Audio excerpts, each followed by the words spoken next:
ప్రతి పక్షి ప్రతి క్రిమి కూడా వేటకి బయలుదేరుతాయి ఆహారానికి. ఆ గుడ్లు పెట్టినప్పుడు, గుడ్లు పొదిగినప్పుడు, గుడ్లు లేకపోయినప్పుడు, జతగట్టినప్పుడు రోజు 2 వస్తాయి. 2 కలిసి ఒక కలవచ్చు.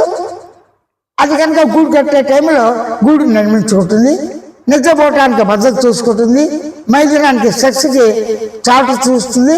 ఆ గుడ్లు పెట్టిన తర్వాత మంతులు వారు వేసుకొని ఆ మగపక్షి వెళ్తుంది, ఆడపక్షి ఇంట్లో అవుతుంది. మళ్ళీ ఆడపక్షి వెళ్తుంది. చిన్న గుడ్లు పెట్టిన తర్వాత పిల్లల్ని తల్లిదండ్రులు ఇద్దరు కలిసి పెంచి కొన్నాళ్ళకి రెక్కలు వచ్చేసి అవి వేరుగా వెళ్ళిపోతాయి. అంతే, వాటి వంశాలు ఉండవు. కానీ ఒక మానవుడికి మాత్రమే ఇంటి పేర్లు ఉన్నాయి. మీ గోత్రం ఏంటి, నామం ఏంటి, బలన గోత్రం మానవుడు అంటే ఇక్కడ బ్రాహ్మణ క్షత్రియ వైశ్య శూద్రుల ప్రసక్తి ఎత్తరాదు. కుంటి గుడ్డి అంధుడు చెట్టువాడు బదిలివాడు మరుగుజ్జువాడు ఎత్తు ఉన్నాడు ఎవరైనా కూడా మానవుడి కిందే వచ్చారు. పిచ్చాడు కూడా మానవుడేగా, వాడు పిచ్చ కింద చిన్నప్పటి చెవిటాడరా కాలు చేతులు లేవురా అంట. అంటే మానవ జాతే ప్రేమిస్తుంది, మానవ జాతితోనే కలిసిమెలిసి ఉంటుంది. ఈ మానవ జన్మ దుర్లభం అన్నారు. అంటే మానవ జన్మ ఎప్పుడవుతుంది? గతం జన్మ సిద్ధాంతం అంగీకరిస్తే అందరూ ఒప్పుకోరు. అప్పుడు నేను మానవుని అంతే, నేను నరుణ్ణి, నేను మనిషిని, నేను వ్యక్తిని.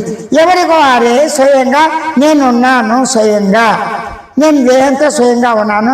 పురుష ప్రయత్నంతోనే అన్నాన్ని సంపాదించుకుంటున్నాను, ఓ వృత్తిని ఎంచుకున్నాను. రైతు ఏదో న్యాయశాస్త్రమా వైద్యమా చేసుకున్నాను.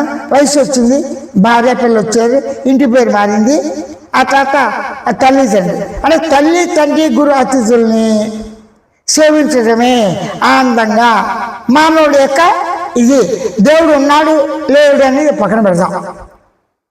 మీ వరకు మీకు నమ్మకం ఉండాలని మీరు నన్ను అడగచ్చు. నా నమ్మకంతో అవగాహన ఉంది. ఏ విధంగా ఉంది? నేను పరిపూర్ణంగా మౌనంగా సత్య స్వరూపంగా మాత్రమే నేనున్నాను. ఈ నిర్గుణ చైతన్య విజ్ఞప్తి ఏం చేస్తున్నాడు? ఓ సిద్ధాంతాన్ని, ఒక మార్గాన్ని, ఓ పద్ధతిని చెప్పట్లేదు, చెప్పదలుచుకోవాల్సిన అవసరం లేదు. కానీ ఏంటి, గతంలో మునీశ్వరులు మునులు తత్వవేత్తలు బాహ్యంగా అంతరంగా శోధించి కొన్ని అభిప్రాయాలు అనుభవంలో వాళ్ళు పొందినవే చెప్పారు. మానవాళి మొత్తం కూడా విశ్వసనీయంగా అందరూ అంగీకరిస్తారా? జగద్గురు ఒక ఆయన ఉన్నారు. ఈయన జగద్గురు అంటే దేవుడు ఉన్నాడు, అందరూ అంగీకరిస్తారా? మానవులందరూ అంగీకరించేది మానవ సమాజాన్ని. మానవ సమాజం ఒంటరిగా ఉంటుందా? ఉండదు. కానీ ఏంటి, ప్రకృతితో ఉంది, ఈ భూమితో ఉంది, ఈ నింగి నెలతో ఉంది. దేని గురించి? ఆహారం అన్న ప్రసాదం. సమస్త జీవరాశికి సృష్టితో పాటు మానవుడు పుట్టుతాడు.